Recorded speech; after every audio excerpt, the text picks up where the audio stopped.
कधी कधी मनात लैंगिक इच्छा नसताना सुद्धा अचानक तुमच्या लिंगाला तुमच्या शिश्नाला ताठरता येते का? तुमचे डावे वृषण म्हणजे लेफ्ट टेस्टिस हे उजव्या वृषणापेक्षा अधिक खाली लोंबकळणारे आहे का? हे असं का होत असेल बरं? तुमच्या बाबतीत असं जर होत असेल तर यावरती काही उपाय आहेत का? तर या सगळ्या मुद्द्यांवरती आज आपण बोलणार आहोत. बघूयात अगबय आरेच्या या पुस्तकाचे 4थे प्रकरण, स्त्री पुरुषांचे लैंगिक अवयव. यातील पहिला भाग स्त्रियांचे लैंगिक अवयव हा आपण मागच्या व्हिडिओमध्ये पाहिला. आजच्या व्हिडिओमध्ये पुरुषांचे लैंगिक अवयव याविषयी आपण वाचन करणार आहोत. आपल्या लैंगिक अवयवांविषयीची आपल्याला पुरेपूर माहिती नसल्याने असे अनेक गैरसमज आपल्या लैंगिक अवयवांच्या बाबतीत आपल्या मनामध्ये असतात. हे नक्की माझ्याच बाबतीत होतंय का? हे जे होतंय हे बरोबर आहे की चुकीचं आहे? आणि यावरती काय उपाय करावेत? यातून कसं बाहेर पडावं? यावर काय मार्ग काढावा? असे अनेक प्रश्न, गैरसमज, भीती ही सगळी अनेकांच्या मनामध्ये असते. याचं कारण फक्त एकच, ते म्हणजे आपल्याच अवयवांविषयी आपण माहिती न घेणं. आपल्या अवयवांविषयी जर आपल्याला पुरेपूर माहिती असेल तर अशा प्रकारचे कोणतेही गैरसमज आपल्या मनामध्ये राहणार नाहीत आणि आपल्या गैरसमजाचा फायदा घेऊन इतर कोणी भोंदू आपल्याला फसवणार नाही. म्हणूनच समजून घेऊयात आपल्याच लैंगिक अवयवांविषयी. चला तर मग वाचूयात अगबय आरेच्या या पुस्तकातील 4थे प्रकरण, स्त्री पुरुषांचे लैंगिक अवयव. या प्रकरणाचा दुसरा भाग आज आपण वाचणार आहोत. पहिला भाग ज्यामध्ये स्त्रियांच्या लैंगिक अवयवांविषयीची माहिती दिलेली आहे तो आपण मागच्या व्हिडिओमध्ये वाचला. आजच्या व्हिडिओमध्ये आपण पुरुषांचे लैंगिक अवयव याविषयीची माहिती वाचणार आहोत. पुरुषांच्या लैंगिक अवयवाला सुद्धा आपण लिंग म्हणत असलो तरी इथेही प्रत्यक्षात वेगवेगळे अवयव असतात. पुरुषांचे काम उद्दीपन म्हणजे सेक्शुअल फिलिंग्स किंवा सेक्शुअल अराउझल आपण त्याला म्हणूया. संभोग म्हणजे सेक्स व मूत्रमार्ग म्हणजे युरिन जिथून येतं. तर पुरुषांचे काम उद्दीपन, संभोग व मूत्रमार्ग अशा तिन्ही गोष्टींसाठी एकच इंद्रिय वापरले जाते, ते म्हणजे शिश्न म्हणजेच पेनिस. शिश्नाबरोबरच पुरुषांमध्ये वृषण म्हणजेच टेस्टिस सुद्धा असतात व स्त्रियांप्रमाणे जघनशैल सुद्धा असते. सोबतच्या आकृतीमध्ये हे सगळे पुरुषांच्या लैंगिक अवयवांचे सगळे भाग दाखवलेले आहेत आणि बाणांनी तिथे काही आकडे दिलेले आहेत. त्या आकड्यांना नावंसुद्धा या आकृतीच्या खाली दिलेले आहेत, ज्यावरून आपल्याला हे सगळे पुरुषांच्या लैंगिक अवयवांचे जे भाग आहेत, वेगवेगळे पार्ट आहेत, ते आपल्याला समजून घेणं सोपं जाईल. तर शिश्नामध्ये सुद्धा पुढच्या टोकाला असते ते शिश्नमुंड व लांब दांडीसारखे असते ते शिश्नदंड. आणि शिश्नमुंडावरील त्वचा हाताने मागे घेतल्यावर त्वचेची एक घडी शिश्नमुंडाला घट्ट चिकटलेली असते, ते शिश्नबंध. असे पुरुषांच्या लैंगिक अवयवाचे भाग असतात. शिश्नमुंड व शिश्नबंध हे पुरुषांचे अधिक कामोत्तेजक भाग आहेत. पुरुषांचे शिश्न हे इतर वेळी सैल असते व जेव्हा कामेच्छा उत्पन्न होते तेव्हा त्यात ताठरता येते.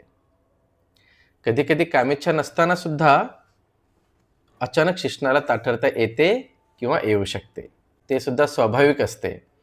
पण त्यामुळे अनेकदा अनेक पुरुषांची गोची होते व हे चुकून कोणाच्या निदर्शनास आलेच तर त्यातून इतरांचे गैरसमज सुद्धा होतात. पण ही गोष्ट अतिशय नॉर्मल आहे, हे आपण सगळ्यांनी लक्षात घेऊया. शिश्नाची लांबी रुंदी व त्याविषयीचे अनेक समज गैरसमज हा एक विस्तृत विषय असल्याने त्याविषयी वेगळे सविस्तर बोलूयात. तर शिश्नाखाली पिशवीसारखे लोंबणारे वृषणकोश असतात. त्यात 2 वृषण असतात म्हणजे टेस्टिस. त्यातील डावा वृषण हा उजव्या वृषणापेक्षा अधिक खाली लोंबकळत असतो. उन्हाळ्यात वृषणकोश सैल झाल्याने वृषण शरीरापासून अधिक लांब जातात, तर थंडीत वृषणकोश आकुंचन पावल्याने वृषण अधिक जवळ येतात. याविषयी सुद्धा अनेक गैरसमज समाजात असतात. अनेक मुलांमध्ये हा गैरसमज असतो की आपलंच वृषण एक वृषण खाली आणि एक वृषण वर असं आहे का? आपलंच एक वृषण जास्त लोंबकळतंय असं आहे का? आणि मग बऱ्याचदा हस्तमैथुनामुळे हे होतं की काय, अशी सुद्धा भीती अनेक मुलांच्या मनात असते. आणि वृषण शरीराचे जास्त जवळ असणं किंवा जास्त लांब असणं याविषयी सुद्धा काही गैरसमज आणि भीती मुलांच्या मनात असते. तर आता आपल्याला लक्षात आलं असेल की या सगळ्या गोष्टी अतिशय नॉर्मल आहेत.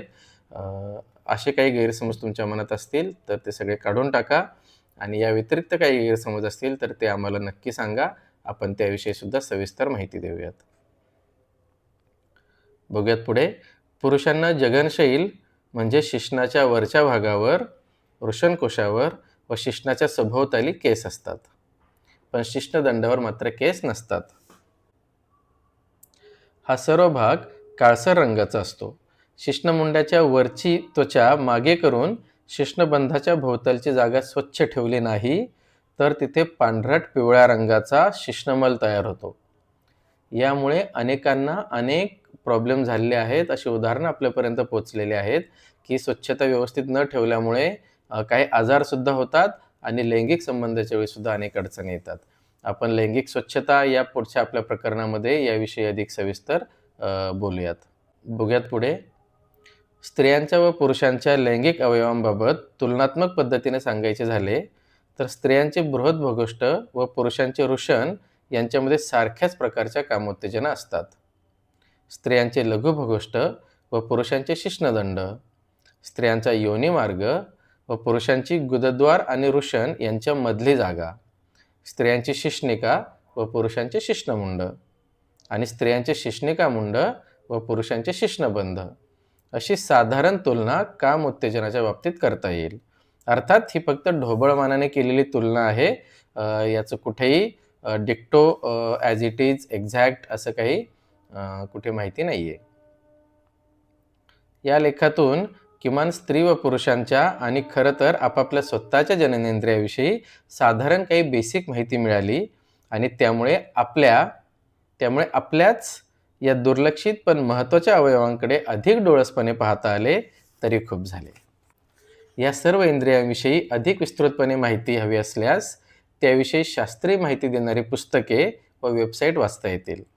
डॉक्टर विठ्ठल प्रभू यांच्या निरामय कामजीवन या पुस्तकामध्ये सुद्धा याविषयी बरीच माहिती दिलेली आहे. आपल्या पुढच्या लेखामध्ये सुद्धा या विषयाच्या अनुषंगाने यातल्या काही भागांविषयी अधिक माहिती दिलेली आहेच, ती सुद्धा आपण तेव्हा पाहूयात. तर हा होता आपल्या चौथ्या प्रकरणाचा स्त्री पुरुषांचे लैंगिक अवयव या प्रकरणाचा पुढचा उरलेला भाग, ज्यामध्ये आपण पुरुषांच्या लैंगिक अवयवाविषयीची माहिती पाहिली. आपल्या लक्षात आलं असेल हे ऐकताना की पुरुषांच्या सुद्धा लैंगिक अवयवाविषयीचे अनेक गैरसमज असतात. वृषण खालीवर असणं किंवा वृषणकोश हे शरीराच्या जवळ किंवा लांब असणं किंवा अगदी शिश्नाच्या भोवतीची जागा काळी असणं किंवा तिथे केस असणं किंवा शिश्नमुंडाची जी त्वचा आहे ती शिश्नमुंडाला चिकटलेली असणं, अशा बऱ्याच वेगवेगळ्या गोष्टी आहेत ज्या बाबतीत आपल्या मनामध्ये अनेकांच्या मनामध्ये काही प्रश्न असतात, गैरसमज असतात किंवा त्यातून भीतीसुद्धा अनेकांच्या मनामध्ये असते. याविषयी कुठे बोलायचं, कुणाला विचारायचं, नक्की खरी माहिती योग्य माहिती कुठून घ्यायची हे काही माहिती नसल्यामुळे हे गैरसमज वाढत जातात आणि त्यातून अनेकदा आपण मग याचे उपाय कुठेतरी भोंदू बाबा, बंगाली बाबा यांच्याकडे शोधायला जातो आणि त्यातून फसवणूकच होण्याची शक्यता जास्त असते. अनेकदा गावठी औषधं शोधायचा सुद्धा यासाठी प्रयत्न केला जातो, त्यातही आपली फसवणूकच जास्त होते आणि मुळात याच्यामध्ये मानसिक ताण हा खूप मोठ्या प्रमाणात येत असतो. हे सगळं होऊ नये म्हणून आपल्याच लैंगिक अवयवाविषयीची सविस्तर माहिती आपण घेणं खूप गरजेचं असतं, जे आपण मागच्या दोन्ही व्हिडिओमध्ये पाहिलेलं आहे. या व्यतिरिक्त तुम्हाला काही माहिती हवी असेल किंवा या व्यतिरिक्त तुमच्या मनात काही प्रश्न असतील तर नक्की आमच्यापर्यंत पोचवा. काही प्रश्न आपल्यापर्यंत याविषयी पोचलेले आहेत. या सगळ्यांविषयीचा एक स्वतंत्र व्हिडिओ आपण नंतर करणार आहोत. त्यामध्ये तुमच्या सगळ्या प्रश्नांची उत्तरं दिली जातील. तोपर्यंत जोडून राहा मैत्रकुलसोबत आणि आपल्या मनातील प्रश्नांसाठी आम्हाला नक्की संपर्क करा. संकोच ठेवू नका. मोकळेपणाने आपल्या मनातला टॅबू काढून मोकळेपणाने बोलायला लागूयात. मोकळेपणाने बोलायला लागलो तरच आपल्या मनातल्या सगळ्या अनुत्तरित प्रश्नांची उत्तरं आपल्या सर्वांना मिळतील. थँक्यू.